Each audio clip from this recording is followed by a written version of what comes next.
اور مہنگائی منسٹرز دن بہ دن تعداد بڑھتی تعداد جاتی بھی بڑھ رہی ہے اور ان کے بینیفٹس بھی بڑھ رہے ہیں. بینیفٹس بھی بڑھتے ہر حکومت آتی ہے وہ کہتی ہے گزارا نہیں ہوتا اس میں اور بڑھا دیں. پیٹرول پروٹوکول اتنا پہ billion of rupees per day میں کہوں گا. تو ڈاکٹر صاحب اس میں سمجھتا ہوں کہ سب سے اہم کردار جو ہوتا ہے وہ حکومت وقت کا ہوتا ہے. جو مہنگائی کا اس وقت جو مہنگائی کا سیلاب ہے ہمارے یہاں, آپ دیکھیں جی اس وقت انٹرسٹ ریٹ 20% تک پہنچا ہوا ہے, اس سے بھی ہائی چلا گیا ہے. اور آپ کی جو انفلیشن ہے وہ یہ کہتے ہیں کہ 19-20%, میں کہتا ہوں 40% پہ پہنچ گئی ہے. 40+ ہے مہنگائی اس وقت دنیا میں ہم 10ویں نمبر پہ ہیں مہنگائی میں, اور ایشیا میں ہم دوسرے نمبر پہ ہیں. اور کس کو فالو کرنے ہیں؟ سری لنکا کو, جو بینکرپٹ ہو گیا ہے وہ 1 نمبر پہ, اور اس کے بعد ہم کھڑے ہیں دوسرے نمبر پہ. اچھا, میں سمجھتا ہوں کہ جی اس میں تھوڑا بہت اس وقت انٹرنیشنل ایفیکٹس بھی ہیں کہ پوری دنیا کی اکانومی سٹریس میں ہے.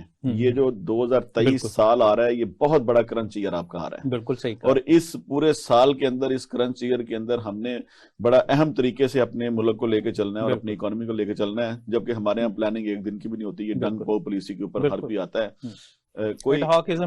کوئی آج تک 12 سالوں میں کوئی آپ نے جو نا انڈسٹریل پالیسی اناؤنس نہیں کی. بالکل صحیح. کوئی آپ نے ایکسپورٹ پالیسی اناؤنس نہیں کی. کوئی بزنس کمیونٹی جو سٹیک ہولڈر ہیں ان کو آپ نے کبھی بورڈ پہ نہیں لیا کہ جی آپ ان سے مشورے کے ساتھ پالیسیز بنائیں. تو یہ ساری چیزیں جو ہیں وہ اس بات کی عکاسی کرتی ہیں کہ جی وہ قومیں جو اس طرح چلتی ہیں 5th پلر, جو کہ بزنس کمیونٹی جو ہے, لیٹ دم ٹیک دی پالیسی. اگر آپ ان کو آن بورڈ نہیں کریں گے تو آپ 75 سال میں جو کر رہے ہیں اب نہج پہ پہنچ گیا, بلاسٹ کی پوزیشن پہ آ رہے ہیں. تو لہٰذا ہمیں کریکشن لینے کی ضرورت ہے ایز اے نیشن. میں اکثر یہ کہتا ہوں کہ جی ہر چیز کی کریکشن کا ایک وقت ہوتا ہے. آپ سٹاک مارکیٹ لے لیں, آپ پراپرٹی مارکیٹ لے لیں, تو ہر چیز کریکشن لیتی ہے نا, تو پھر وہ اپنے اصل ردم میں آتی ہے اور پھر اس کی سپیڈ بڑھتی ہے اور پھر وہ کنٹینیوٹی اس میں آتی ہے. جب آپ رانگ سائڈ پہ چلے جا رہے ہیں اور کریکشن نہیں لے رہے تو پھر وہ بڑے ہائی ہو جاتے ہیں اس کے جو نا بوسٹرز, تو اس میں پھر پرابلمز آ جاتی ہیں. تو ہمیں اب ٹھنڈے دل سے سوچنا چاہیے, ہمیں کریکشنز لینی چاہیے, ہمیں وہ میئرز لینے چاہیے جن کی وجہ سے ہم اس نہج پہ پہنچے ہوئے ہیں. ہمیں دیکھنا چاہیے کہ جی ہماری پالیسی کو کہاں کہاں انجیکشن غلط لگے ہوئے ہیں اور کہاں کہاں ڈینٹ پڑے ہوئے ہیں, ہم نے ان کو صحیح انجیکشن لگا. یہ جو آپ نے کریکشن کی بات کی نا, تو مجھے اسپیس ٹیکنالوجی یاد آ گئی اس بات سے کہ سیٹلائٹ جب ہم لانچ کرتے ہیں تو سیٹلائٹ ایک آربٹ میں ریوالو کرتا ہے. آربٹ کی مختلف ٹائپ ہے. ہم اگر سرکولر آربٹ کو لے لیں تو اس میں ریوالو کرتے وقت کرتے کرتے کچھ عرصے کے بعد اس کی کریکشن کرنی پڑتی ہے, کیونکہ وہ اس کی سپیڈ بھی بڑھ جاتی ہے اور وہ آربٹ سے باہر بھی نکلنا شروع ہو جاتا ہے. تو ہم کریکٹ کر کے اس کی سپیڈ بھی مینٹین کرتے ہیں اور اس کو واپس لاتے ہیں, تو تب وہ اس کی لائف بڑھتی جاتی ہے. تو یہ آپ نے بہت اچھی بات کی ہے کہ جب تک ہم کریکشن نہیں کریں گے, اب ہم 100 روپیہ کما رہے ہیں اور 500 خرچ کر رہے ہیں تو آٹومیٹکلی 400 کہیں سے قرض لیں گے. تو یہ ہمارا سب سے بڑا آمدنی اور خرچ کا جو گیپ ہے, جو آپ نے بتایا کہ $80 بلین کی امپورٹ ہے اور $32 بلین کی ایکسپورٹ ہے, تو $48 بلین کا تو یہ ڈائریکٹ ہو گیا. ڈاکٹر صاحب یہ جو فگر نہیں پچھلے سال کی ہیں, پچھلے سال کی, اس سال کی بڑی خطرناک فگر ہیں. آپ کی $20 بلین سے اوپر کی ایکسپورٹ نہیں ہے, اور آپ کی صرف انرجی کا جو بل ہے وہ $27 بلین. بالکل صحیح کہا آپ نے. آپ کے جو آئی پی پیز ہیں, جو زندگی کے میں کہنے پاکستان کی تاریخ کے جو سب سے 2 غلط ترین فیصلے ہیں, ایک نیشنلائزیشن اور دوسرا آئی پی پیز کا فیصلہ ہے. بالکل صحیح کہا. تو یہ 2 فیصلے قوم کو کئی 100 سال پیچھے لے گئے ہیں. ادروائز ہم اتنے برے حالات میں نہ ہوتے اگر یہ فیصلے غلط نہ لیے. آپ نے جو نیشنلائزیشن کی بات کی, پہلے ہم اس پہ بات کر لیتے ہیں کیونکہ یہ بڑا امپورٹنٹ ٹاپک ہے. جب نیشنلائزیشن کی گئی تو اس سے پہلے ہم ایشین ٹائیگر تھے, اور ہماری مختلف انڈسٹریز جو لگی تھی وہ بہترین انڈسٹریز تھی اور بہترین کام کر رہی تھی. انڈیا ہم سے پیچھے تھا اور ہم بہت آگے جا رہے تھے. ٹاٹا فاٹا کچھ بھی نہیں تھے ہمارے سامنے. لیکن جو نیشنلائزیشن کی گئی اس سے ہماری انڈسٹری جو ہے وہ بیٹھ گئی. اگر ہم پیکو کی ایگزامپل لے لیں تو اس وقت پیکو ایشین ٹائیگر تھا اور پیکو ایکسپورٹ کے پوائنٹ آف ویو سے بہت کام کر رہا تھا. ایون جو مشینری تھی وہ یہاں سے اس وقت ایکسپورٹ ہو رہی تھی. تو یہ نیشنلائزیشن کے بعد سے بھی ہماری کوئی پالیسیز اتنی اچھی نہیں آئی انڈسٹری کے پوائنٹ آف ویو سے. اب اگر ہم دیکھیں تو $88 ٹریلین ریئل اسٹیٹ میں ہماری انویسٹمنٹ ہے اور بینکوں میں ہے 12.5. کہ اتنا ڈفرینس ہے کہ ریئل اسٹیٹ میں 88 ٹریلین روپیز ہیں اور بینکوں میں 12.5 ٹریلین روپیز ہیں. اس کے بعد انڈسٹری کی طرف آتے ہیں تو 1.2 ہے, جو کہ کچھ بھی نہیں, جبکہ اس کو ریورس ہونا چاہیے. تو اس سلسلے میں آپ کا تجربہ کیا کہتا ہے؟ دیکھیں جی، آپ نے بڑا ذکر کیا ایکو کا. سی ایم لطیف صاحب جو یہ ملک چھوڑ کے چلے گئے تھے اور دفن ہونے کے لیے مجبور کر دیا، واپس نہیں آئے سینکڑوں کو بھی مجبور کر دیا. تو وہ ایک وقت تھا کہ جب آپ کے ملک میں چائنا کا پریزیڈنٹ آگے کہتا تھا کہ یہ ایسی انڈسٹری ہمارے پاس ہونی چاہیے. تو وہ بڑی دل ہلا دینے والی وہ چیزیں ہیں، وہ باتیں ہیں، اور وہ ایک ڈی روٹ تھا ایک ملک کے لیے، ایک اکانومی کے لیے، کہ جی آپ اس سے نکل کے آپ لیبر پہ چلے گئے، آپ یونین بازی پہ چلے گئے، آپ جو ہے نا آرٹیفیشل جو ہے نا وہ سیٹ اپ پہ اور سسٹم پہ چلے گئے، اور 22 خاندان ختم کرتے کرتے آپ نے، اور وہ سارا اس طرح کی سیاست میں چلے گئے کہ جس طرح کی سیاست نے ملک کو، وہ جو بنیاد پڑی سیاست کی، اس نے نہ صرف ملک کو توڑا بلکہ اس کی اکانومی، اور اس کے بعد آنے والے وقتوں میں ہم پھر نیچے چلتے چلے گئے ہیں، اور اس چیز کو ہم نہیں کنٹرول کر سکتے. اس میں ایک جو انٹرسٹنگ چیز ہے جو میں آپ کے ساتھ شیئر کرتا ہوں، ہو سکتا ہے آپ کو بھی نالج ہو، کہ جب پاکستان بنا تھا تو قائد اعظم کے پاس تنخواہ دینے کے لیے پیسے نہیں تھے، تو اس نے سیٹھ حبیب بینک کا مالک اور اس طرح کے 2 اور لوگوں کو بلایا. نواب جو تھے بھاولپور، انہوں نے بالکل نواب بھاولپور، تو ان لوگوں نے پیسے دیے تو اس سے تنخواہیں دی گئی تھی. بالکل 2-3 ایسی فیملیز تھیں جنہوں نے اس وقت فائنانس کی. تو یہ چیز شو کرتی ہے کہ جو پرائیویٹ سیکٹر اگر گرو کرتا ہے تو اس کی اکانومی پہ، اور اس کے ساتھ ایک ایگزامپل ہم ریسنٹ لے لیتے ہیں ٹرکی کی. جب میں لاہور چیمبر میں تھا تو اس پہ ہم نے کافی ریسرچ کی تھی. 2002 میں پاکستان اور ٹرکی کی پوزیشن آلموسٹ سیم تھی، اتنا ہی گیپ تھا ٹریڈ ڈیفیسٹ. نہیں، وہ ہم سے پیچھے تھا اس وقت، پیچھے تھے. انہوں نے تو 3 صفر ساتھ سے اتار دیے، تو ہمیں تو کبھی صفر نہیں اتارے ہیں. بالکل انہوں نے 3 صفر اڑائے ہیں وہاں سے، لیکن وہ ایک قوم کی طرح سامنے آئے ہیں. ان کے اوپر جو میجر ٹارگٹ تھا ان کا وہی پرائیویٹ لیڈ گروتھ، کہ گورنمنٹ جسٹ فیسیلیٹیٹر اور پرائیویٹ سیکٹر کو انہوں نے انکریج کیا. ڈاکٹر صاحب، اس میں جو آپ نے بات کی ہے میں بالکل آپ سے اتفاق کرتا ہوں. یہ جو چیزیں تھیں، آپ جو بات کر رہے ہیں کہ جی ہمارا کمپیریزن میں تو ہم کسی ملک کے ساتھ بھی جائیں تو ہم اس سے نیچے چلتے چلے گئے ہیں. تو آپ نے ٹرکی کی بات کی، تو ٹرکی ایک بڑی، ہم تو جو ہے نا وہ ایک سمجھ لے کہ بے ہنگم ایک ہجوم ہے. ہم کوئی قوم تھوڑی ہیں، قوم میں بننے کے لیے بڑا وقت چاہیے ہوتا ہے، اس کی بڑی ہسٹری ہے ان کی. اور ابھی آپ دیکھیں اس سال میں دنیا نیچے کو جا رہی ہے، وہ اوپر کو جانا شروع ہو جائے گا، چونکہ ان کا وہ ابھی وہ ایگریمنٹ وغیرہ ختم ہو رہے ہیں، اور وہ کئی وہ ایک سیپریٹ سٹوری ہے، ایک بہت لمبی. لیکن جی come back to the economy of Pakistan, تو میں سمجھتا ہوں کہ جی اس وقت جن لوگوں نے پیسہ دیا نا، وہ قائد اعظم کی کریڈیبلٹی پہ دیا. بالکل قائد اعظم میں ایک ایسے لیڈر تھے جنہوں نے یہ ملک بنانے کے لیے اپنی کل کائنات دو پہ لگا دی، اور دوبارہ کوئی قائد اعظم پاکستان میں پیدا نہیں ہوا. بالکل صحیح. تو ان کے اوپر تو ٹرسٹ، لوگوں کو بلائنڈ ٹرسٹ تھا. تو یہ تو کچھ بھی نہیں تھا، وہ تو جو مانگتے لوگ ان کو دینے کو تیار تھے، تو ہم نے تو ان کو بھی معاف نہیں کیا. تو لہٰذا اب آپ کے پاس ایک وہ وقت تھا کہ آپ کے اپنے لوگ آپ پہ اتنا ٹرسٹ کرتے تھے اور دنیا ٹرسٹ کرتی تھی. تو آج آپ پہ کوئی ڈونر، کوئی بینک، کوئی ایسا انسٹیٹیوشن بھی آپ پہ ٹرسٹ کرنے کو تیار نہیں ہے، اس لیے کہ جی آپ نے اپنی کریڈیبلٹی کھو دی ہے. آپ کے غلط فیصلوں نے، آپ کی غلط سوچ نے، آپ کی کرپشن والی اپروچ نے، اور آپ کی نااہل ٹیموں کی وجہ سے جو بھی گورنمنٹ میں لوگ آئے ہیں، کسی کے پاس کوئی اکنامک پالیسی نہیں ہے، کوئی کسی کے پاس کوئی اکنامک ٹیم نہیں ہے، سب بس شو کرتے ہیں کہ یہ ہمارے پاس ارسطو ہے. تو جب فزیکلی وہ سامنے آتا ہے تو وہ ارسطو ٹھوس ہوتا ہے، اور وہ ملک کو اور 10-20 سال ایک ہی جھٹکے میں اپنی ایک ہی ایکٹ کے اندر وہ پیچھے لے جاتا ہے. تو چلے، ہمارا موضوع چونکہ پولیٹیکل نہیں ہے، ہم اکانومی کے اوپر بات کرنا چاہ رہے ہیں. تو ڈاکٹر صاحب اس وقت جو حالات ہیں آپ کے، کوئی ایل سی نہیں کھل رہی، کوئی پیمنٹ نہیں ہے، کوئی ایکسپورٹ نہیں ہو رہی، اور پھر سب سے بڑی بات یہ ہے کہ جو چیزیں آپ نے ایکسپورٹ کرنی ہیں ان کے لیے آپ کے پاس مشینری کے وی آر ٹی اور وہ چیزیں جو اسپیئر پارٹس اور وہ چیزیں ہیں، ایک تو وہ پورشن ہوتا ہے اور ایک را مٹیریل کا پورشن ہے. وہ دونوں چیزیں آپ کو دستیاب نہیں ہیں. تو جب آپ کو 2 چیزیں امپورٹ والی دستیاب نہیں ہیں تو پھر تو آپ کی ایکسپورٹ بھی نہیں ہو سکتی ہے. اب ہمیں 2 کام کرنے کی ضرورت ہے. سب سے پہلے تو میں سمجھتا ہوں کہ گورنمنٹ کو جنگی بنیادوں پہ یہ کام کرنا چاہیے کہ وہ امپورٹ سبسٹیٹیوشن انڈسٹری کے اوپر کام کرے، اس کے اوپر انسینٹو دے، اس کے اوپر جنگی بنیادوں پہ کام کریں. جتنی دیر تک آپ کے پاس کوئی آلٹرنیٹ نہیں ہوتا نا، آپ کو ایک راستہ بند نہیں کرنا چاہیے. پوری کائنات کا ایک یونیورسل ٹروتھ ہے یہ. بالکل ٹھیک ہے. ہمارے پاس کوئی راستہ نہیں ہے، آلٹرنیٹ ہم نے بند کر دی ہیں، تو ساری ٹریفک جام ہو گئی ہے. وہ اکانومی کی ٹریفک تھی.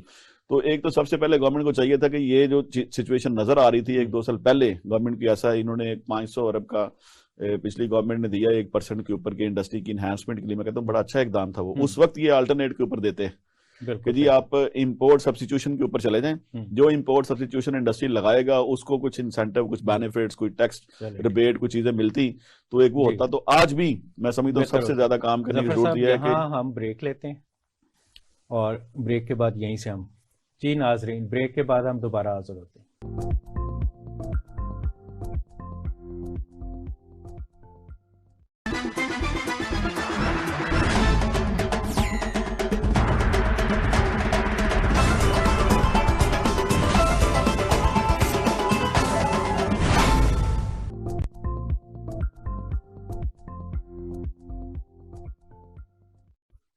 جی ظفر صاحب, ہماری ڈسکشن چل رہی تھی ایکسپورٹ کے پوائنٹ آف ویو سے اور امپورٹ سبسٹیٹیوشن کی بات آپ کر رہے تھے کہ ہم امپورٹ کو کنٹرول تبھی کر سکتے ہیں اگر ہم اس کا سبسٹیٹیوشن مطلب لوکل انڈسٹری کو ہم پروموٹ کریں اور لوکل انڈسٹری وہ ساری پروڈکٹس بنائیں جو ہم امپورٹ کر رہے ہیں.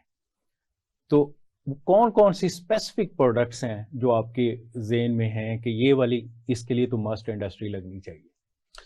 اچھا جی دیکھیں, دو چیزیں ہیں. سب سے پہلے آپ اگر تھورلی جانا چاہ رہے ہیں تو میں ایک بات میرے ذہن میں آئی ہے, کریکشن کے حوالے سے میں ایک آخری بات کرنا چاہ رہا ہوں.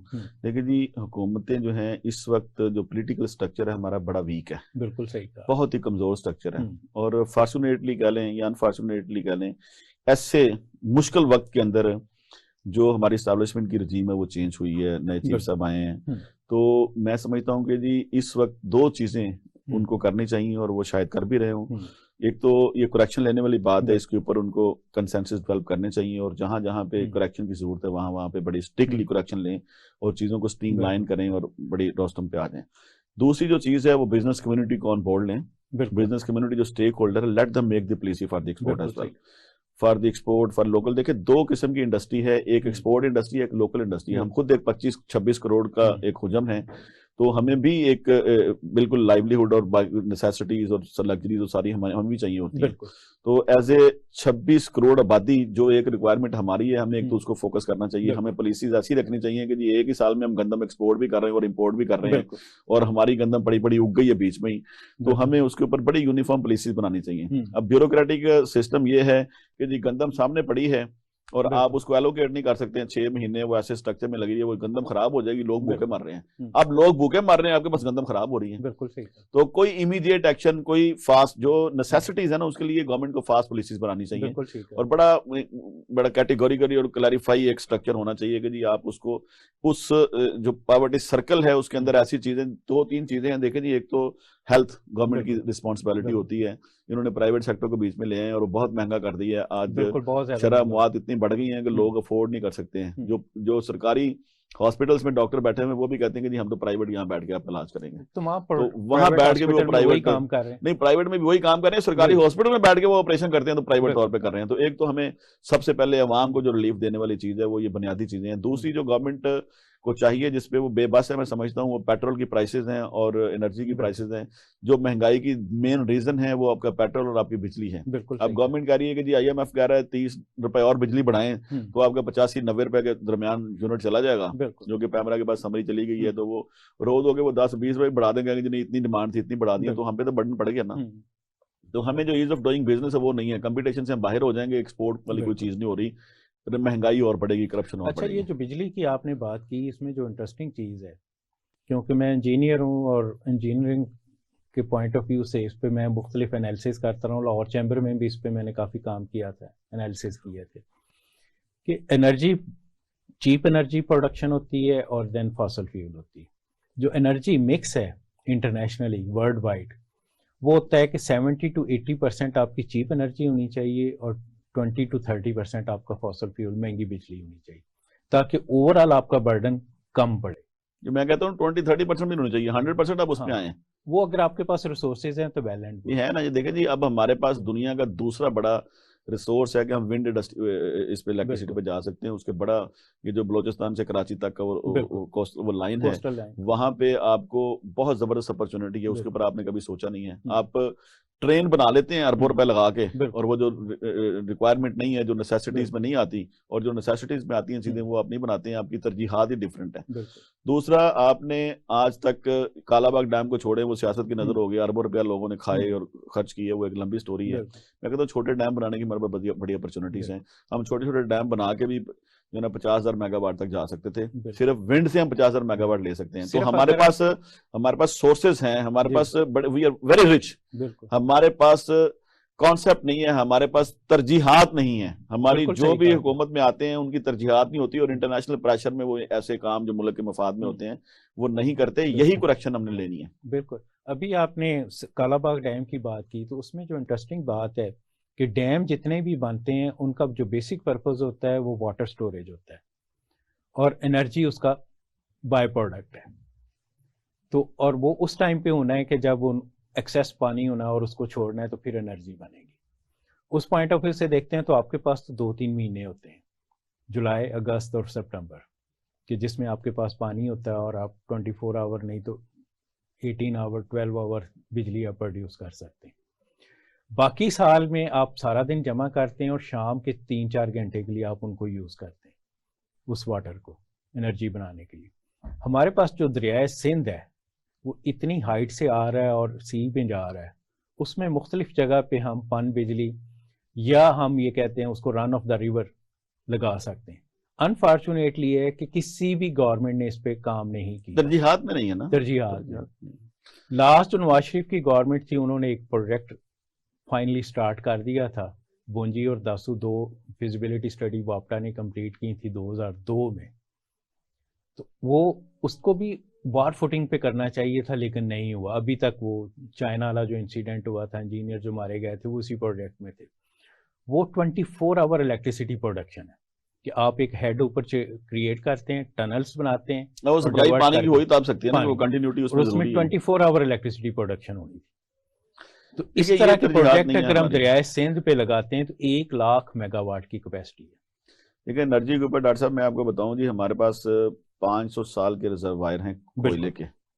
بالکل صحیح. کوئلے سے ہم اگر 4-5 پلانٹ وہاں چھوٹے چھوٹے لگا لیں, جرمن سے منگا کے, یا کہیں دنیا میں چل رہا ہے, تو ہم جتنی ڈیزل کی ریکوائرمنٹ ہے وہ وہاں سے پوری کر سکتے ہیں, جتنی ہماری ریکوائرمنٹ ہے گیس کی وہ پوری ہو سکتی ہے, اور جتنی ہماری ریکوائرمنٹ ہے یہ کھاد کی وہ پوری ہو سکتی ہے. تو وہ ہم اس سے بنا سکتے ہیں, لیکن وہ ہم نہیں بنا رہے. ہم نے اس کے اوپر نہیں کام کیا. اب چائنا نے بڑی کوشش کی کہ ہم یہاں پہ ریفائنری لگائیں اور چیزوں کو اپ گریڈ کریں, تو ہماری گورنمنٹ نے ہرڈل اور یہ وہ چیزیں اور وہ نہ کرنے والے کام اور دنیا کا پریشرز اور باہر سے پیسے لے لیے تو ان کو کام نہیں کرنے دیا. تو یہاں $20 بلین کی وہ انویسٹمنٹ کرنا چاہ رہے تھے, وہ بھی گورنمنٹ اس کے اوپر بھی ہرڈل ڈالتی رہی ہے اور وہ نہیں ہو سکی. تو اب وہ انہوں نے بھی کریکشن لینی ہے, وہ اٹھا کے اس کو اب آپ کو افغانستان میں لے کے جا رہے ہیں. بالکل صحیح. تو اس سے پہلے جب جاپان یہاں انویسٹمنٹ کرنا چاہ رہا تھا تو ہم نے اپنے حصے مانگے, اور اس وقت وہ نہیں لگی یہاں پہ انڈسٹری, اور وہ چلی گئی تھائی لینڈ اور ملیشیا میں, اور آج وہ کہاں پہ ہیں ملک دونوں. تو اب ہمارا تو یہ حال ہے کہ ہم خود روکتے ہیں, ہم راستے میں دروازے بند کر کے کھڑے ہیں, کوئی اندر ہمارے پاس آ نہ جائے. تو ایسے ملک میں کیا آپ ایکسپیکٹ کرتے ہیں کہ جی کیا کریکشن آپ لیں گے, اور کیا پولیٹکس اور کیا اسٹرکچر. یہاں پہ 30-40 کروڑ روپے میں آپ MNA بنتے ہوں, تو وہاں پہ کیا لیجسلیشن کسی نے کرنی ہے, وہاں سارے پراپرٹی ڈیلر ہی آ کے بیٹھیں گے نا. بالکل صحیح. جو وہاں سے پیسے کماتے ہیں, تو وہ تو ایک سارا اسٹرکچر ہی جو ہے نا وہ کریکشن لینے والا ہے. اب آپ کے پاس انرجی کے اوپر 3 سالوں میں اس کا جو ہے نا وہ سلسلہ حل ہو سکتا ہے. آپ اگر کسی بڑے ملک کو یا کسی بڑے گروپ کو یہاں پہ دعوت دیں, وہ یہاں پہ آ کے لگائے, وہ انویسٹمنٹ کرے, وہ یہاں پہ ریفائنری لگائے, وہ آپ سے لوکل کرنسی میں پیسے لے کے آپ کو پیٹرول دے, اور آپ کا بل بچے ایکسپورٹ کا, وہ خود جہاں سے مرضی ڈالر کریں. اب اور چائنا جیسے ملک ہیں وہ تو یہ کہتے ہیں کہ ہم ڈالر کو ہاتھ نہیں لگائیں گے, بھی ہم آپ کو جتنا ریکوائرمنٹ ہوگی دے دیں گے, باقی ہم اپنے ملک میں لے لیں گے. ایک آپشن BOT والا بھی ہوتا ہے, بلڈ آپریٹ اینڈ ٹرانسفر. تو یہاں پہ ایسی اپرچونٹیز اویلیبل ہیں جس کو ہم اپنی پرسنٹیج کے بغیر کرنا نہیں چاہتے. تو آج وہ وقت آ گیا, آج وہ وقت آ گیا ڈاکٹر صاحب, آج ہمیں صاف باتیں کرنے کی ضرورت ہے, آج ہمیں کھل کے اس بات کے اوپر بات کرنے کی ضرورت ہے کہ ہم اب وہ چھپا چھپی کا کھیل نہیں کھیل سکتے اگر ہم نے ملک کو بچانا ہے. آج ہم مجبور ہیں یہ سچی باتیں کرنے کے اوپر کہ یہ وہ چیزیں ہیں جنہوں نے اس ملک کو روکا ہوا ہے. اور میں سمجھتا ہوں بلو اکانومی کے اوپر دیکھ لیں, ہمارے پاس 1046 کلومیٹر کا ایریا ہے سمندر کے ساتھ, اور ہم وہاں سے 400 بلین کی صرف مچھلی اور یہ چیزیں کر رہے ہیں, جبکہ چھوٹا سا ویتنام ہے 90 بلین کی اس کی صرف ایکسپورٹ ہے مچھلی کی, تو ہم وہاں سے ہمارا $100 بلین کی صرف وہاں اپرچونٹی اگر ہم اس کو پراپر ٹیک اپ کر لیں, لیکن مافیاز نے اور کارٹل نے اس کے اوپر جو قبضے کیے ہوئے ہیں, تو پورے ملک میں جو مافیاازم ہے اس کو ختم کرنے کی ضرورت ہے. ہمیں بڑی جو ہے نا وہ لینے کی ضرورت, ایزینس لانے کی ضرورت ہے کہ جی آپ ایز آف ڈوئنگ بزنس کے اوپر کام کرنے کی ضرورت ہے, کرپشن سے پاک معاشرہ بنانے کی ضرورت ہے. تو ہمارے ہاں تو کوئی آپ نے کام کرنا ہے, آپ نے چارٹر لینا ہے یونیورسٹی کا تو آپ نے 25 کروڑ دینا ہے, آپ نے کوئی کام کرنا ہے تو آپ نے رشوت سے سٹارٹ کرنا ہے, تو کیا آپ ڈیلیور کریں گے؟ جو لوگ جس پروجیکٹ کی بنیاد کرپشن کے اوپر ہوگی, کیا وہ سچے دل سے ایک ملک کے لیے کام کرے گا وہ پروجیکٹ؟ یہاں پہ تو سڑکیں بننے سے پہلے جہاں پہ زمینیں خریدتے ہیں تو وہاں سے سڑکیں نکلتی ہیں, یہاں فائل کھلتی ہی جو ہے نا وہ کرپشن کی نظر پہ ہے. جہاں پہ کرپشن کا ہائی ریٹ ہوتے ہیں وہاں فائل کھلتی ہے, جہاں کرپشن کے کانسیپٹ نہیں ہوتا وہاں فائل نہیں کھلتی. ایون انڈسٹریل اسٹیٹ جب بنتی تو پہلے سے زمینیں خرید لی جاتی ہیں. وہ قائد اعظم رحمۃ اللہ جناح جب تھے ادھر زیارت میں, ان کی طبیعت ناساز تھی, تو ان کے ملٹری سیکرٹری نے ان کی بہن محترمہ فاطمہ جناح, جس کو اس وقت بھی لوگوں نے جو ہے نا وہ غدار وطن اور اس کی ٹیم کو کہہ دیا, جو کہ اس ملک کے لیے جن سے زیادہ قربانی کسی نے دی, تو ان سے پوچھا گیا کہ جی یہ کیا پسند کرتے ہیں, ویک ہو گئے ہیں, کھانے نہیں کھا رہے. تو انہوں نے کہا جی ان کا ایک ڈرائیور تھا, اقبال شاید غالباً نام تھا اس کا, تو اس کے بنائے ہوئے کھانے بڑے شوق سے کھاتے تھے. ملٹری سیکرٹری نے اس کو ڈھونڈا, وہ فیصل آباد سے ملا, اس کو لایا گیا, اس کو لا کے کھانے پکائے. جب قائد اعظم تشریف لائے, ٹیبل پہ بیٹھے, تو پوچھا کس نے پکائے ہیں کھانے؟ جی اقبال نے. انہوں نے اسے بھی بلائیں, اس کی فائل بھی لے آئے. اقبال آیا, اسے حال چال پوچھا, اور فائل آئی تو اس پہ 138 روپے خرچ ہوئے تھے اس کو ڈھونڈنے میں, اس کو وہاں لانے پہ. تو قائد اعظم نے اپنی جیبوں سے سارے پیسے نکال کے 138 پہ ٹیبل پہ رکھے اور کہا کہ یہ پیسے میری ذات کے لیے خرچ ہوئے ہیں, اس کا بوجھ میری قوم پہ نہیں پڑنا چاہیے, یہ خزانے میں جمع کرائیں اینڈ کلوز دی فائل. تو اس وقت فائلیں ایسے کھلتی اور بند ہوتی تھیں, اور آج فائلیں کیسے کھلتی اور بند ہوتی ہیں آپ کو پتا ہے. آپ کے ملک کی اکانومی تب تک ٹھیک نہیں ہو سکتی جب تک آپ باقی چیزوں کی ڈائریکشن آپ کی ٹھیک نہیں ہوگی. بہرحال میں سمجھتا ہوں کہ جی یہ کوئی مشکل کام نہیں ہے. اس وقت جو بیرونی قرضے آپ سے 125-30 بلین کے ڈالر کے درمیان ہیں, 3 سال میں ہم یہ قرضہ اتار سکتے ہیں. کوئی اتنی بڑا قرضہ نہیں ہے, کچھ بھی نہیں ہے اس میں, اگر ہم اپنی کریکشن لے لیں کرپشن سے بھی اور باقی چیزوں میں بھی. تو یہ کوئی بڑا نہیں ہے. آپ ٹوٹل 300 ارب کے لگا لیں آپ, اندرونی بیرونی اور سارے وہ جو ہم نے ایشو کیے ہیں چیزیں اس کے اوپر, تو آپ کوئی ایشو وہ بھی نہیں ہے. 3 سال کے لیے ہم ایک قوم بن کے اگر چلنا شروع کر دیں تو آپ دوبارہ اس ٹریک پہ آ سکتے ہیں. میں سمجھتا ہوں اس میں ہمارے ایمان کی کمزوریاں ہیں کہ جی ہم چھوٹے لالچوں میں, انٹرنیشنل کے کسی لالچ میں, یہ وہ آگے کچھ لوگ یوز ہو جاتے ہیں, کچھ ملک کی پھر ہم پر سے پوچھ ڈال دیتے ہیں ملک کے انٹرسٹ کو. تو سب سے پہلا انٹرسٹ جو ہے ہمارا وہ ملک اور قوم کے لیے ہونا چاہیے. سب سے پہلا انٹرسٹ اپنی ملک کا ہونا چاہیے, پھر دوسرا انٹرسٹ آپ اپنا دیکھیں, اپنی چیزیں کریں. تو جتنی دیر تک ہم ایز اے قوم, ایز اے نیشن ایک دوسرے سے اور اپنے آپ سے مخلص نہیں ہوں گے, ہم ان معاملات پہ نہیں جا سکتے. اب چھوٹی چھوٹی باتیں کرنے کا ڈاکٹر صاحب وقت نہیں ہے کہ جی یہ ٹھیک کر دیں اور وہ ٹھیک کر لیں, یہ ٹھیک کر لیں وہ ٹھیک کر لیں. کہاں بات کرنی ہے اپنے ایکسپورٹ کی, کہاں اپنے امپورٹ کی بات کرنی ہے؟ وہ چیزیں اب چھوٹی رہ گئی ہیں. بڑی چیز تو سروائیول رہ گئی ہے. آپ کے تو یہاں کھانا جنگی کے حالات پیدا ہو جائیں گے. آپ یہاں پہ ایٹم بم بیچنے کے در پہ ہوئے ہیں. آپ اپنی ملک کی سالمیت اور اپنے ملک کا جو فخر ہے, جو آپ کی پروٹیکشن ہے, اس کو بیچنے کے در پہ ہوئے ہیں. آپ ایئرپورٹ بیچ رہے ہیں, آپ اس قوم کو بیچ رہے ہیں. تو خدا را اس قوم کو بیچنے کی بجائے کریکشن لیں. اور میں سمجھتا ہوں کہ جو اس میں آگے جو فیصلہ ساز ادارے ہیں یا فیصلہ ساز لوگ ہیں, ان کو چاہیے کہ وہ اس کے اوپر جو ہے نا وہ مساق معیشت کریں اور بزنس کمیونٹی کو آن بورڈ لیں. ابھی فیڈریشن چیمبر نے پورے پاکستان کے چیمبرز کو آن بورڈ کیا ہے اور اس کے اوپر ایک کنسنسس ڈیولپ کر رہے ہیں. اور 10 فیبروری کو اسلام آباد میں ہم ڈکلیئر کر رہے ہیں کہ جی کیا اس کے سلوشنز اور کیا چیزیں ہیں. تو میں سمجھتا ہوں کہ جی اب چیزیں سیاستدانوں کے ہاتھوں سے نکل گئی ہیں اور نکل رہی ہیں. خدا نخواستہ ملک نہ نکلے کہیں, ہم اس کو بچانا چاہتے ہیں. یہاں ہم دوبارہ ایک بریک لیتے ہیں اور بریک کے بعد آ کے ہم اس پہ ڈسکشن کریں گے. جو آپ نے بات شروع کی بڑی امپورٹنٹ ہے. جی ناظرین, ہم بریک پہ جا رہے ہیں اور بریک کے بعد دوبارہ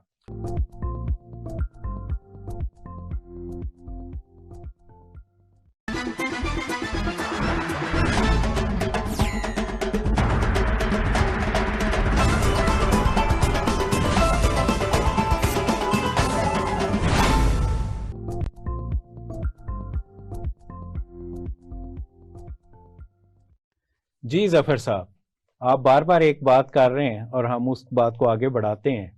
وہ یہ ہے کہ یہاں پہ ایکسپورٹ ایمرجنسی ڈکلیئر ہونی چاہیے.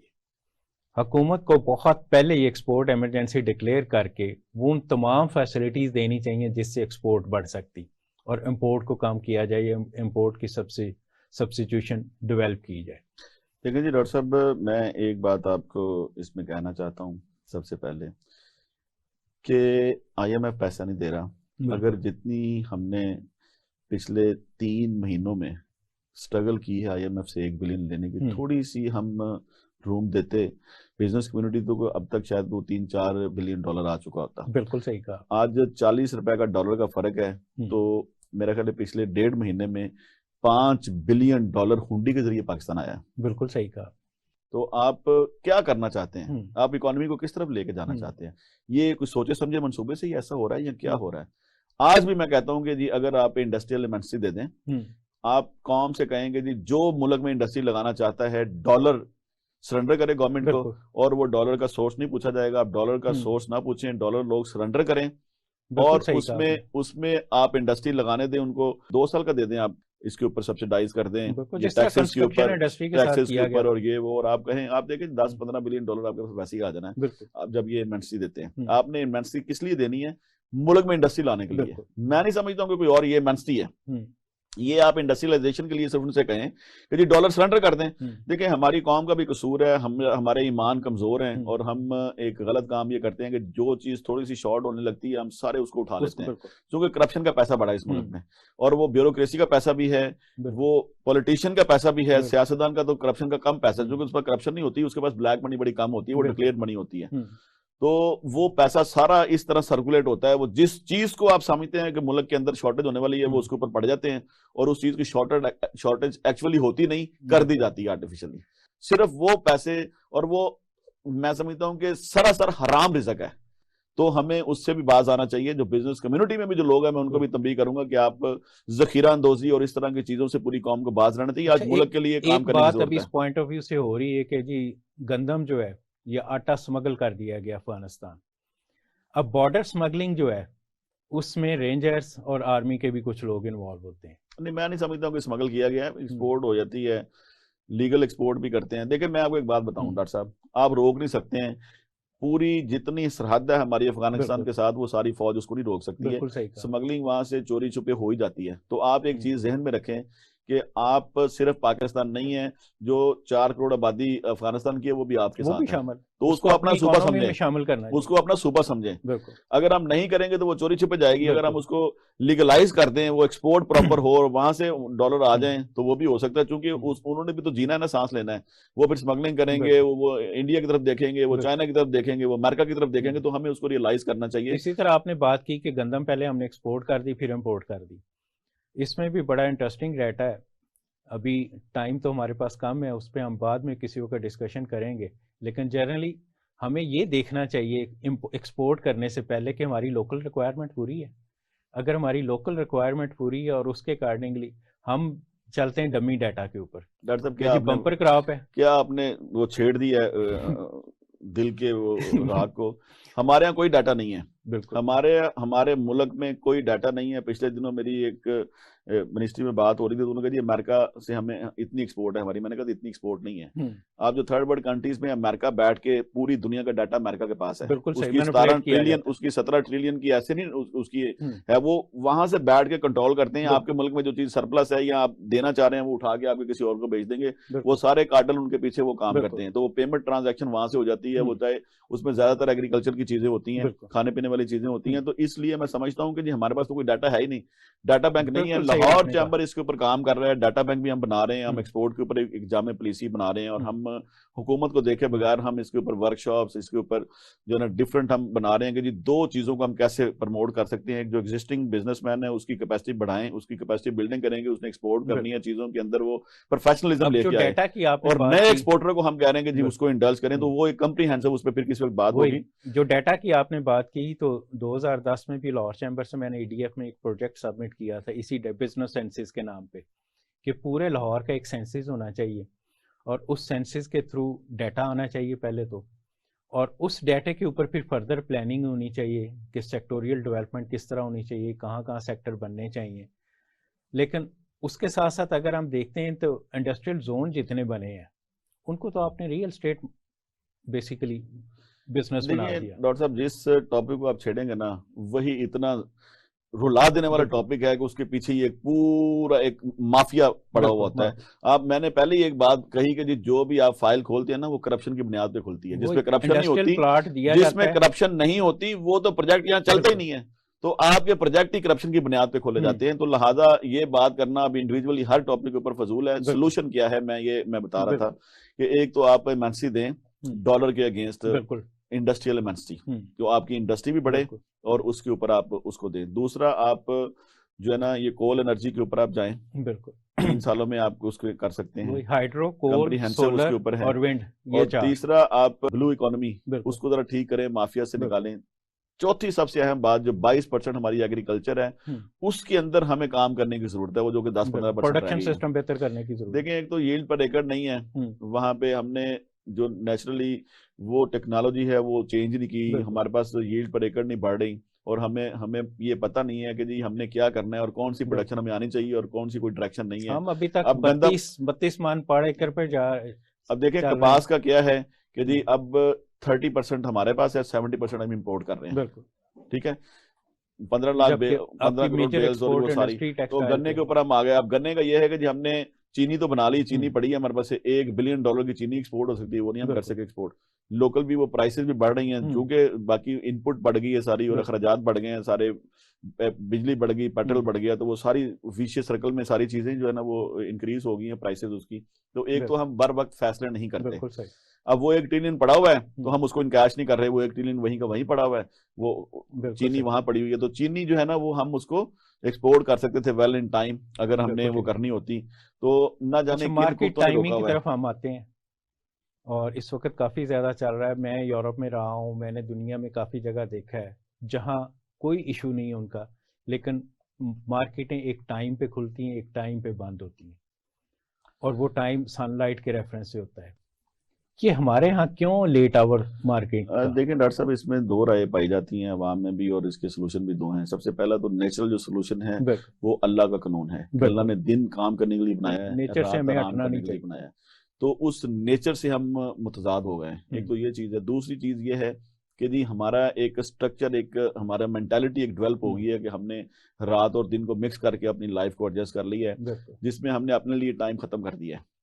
ہم نے جو ٹائم اپنے لیے ختم کیا ہے تو ہمارے ہاں ہر دوسرا بندہ یا سائیکو پیشنٹ ہے یا سٹریس ہے یا بلڈ پریشر ہے یا شوگر ہے اس کو, اس لیے کہ وہ خود کو ٹائم نہیں دے رہا. بالکل صحیح کہا. وہ 4-5 گھنٹے اسے خود کو دینے چاہیے, وہ خوش رہے.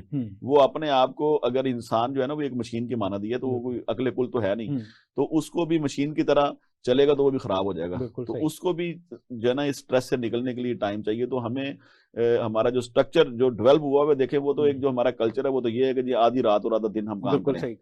تو آدھی رات اور آدھا دن ہم جو ہے نا وہ اپنے آپ کو رسوا کریں گے اور مسئلوں میں. تو میں سمجھتا ہوں کہ ہمیں نیچر سے بغاوت نہیں کرنی چاہیے. پہلی بات تو یہ ہے. دوسری بات یہ ہے کہ اس سے کوئی فائنینشیل بینیفٹ یہ ہیں کہ جو اس سے انرجی بھی سیو ہو سکتی ہے, جس کا ہمارے پاس بحران ہے اور ہمیں باہر سے وہ ڈالر دے کے وہ ساری چیزیں منگوانی پڑتی ہیں.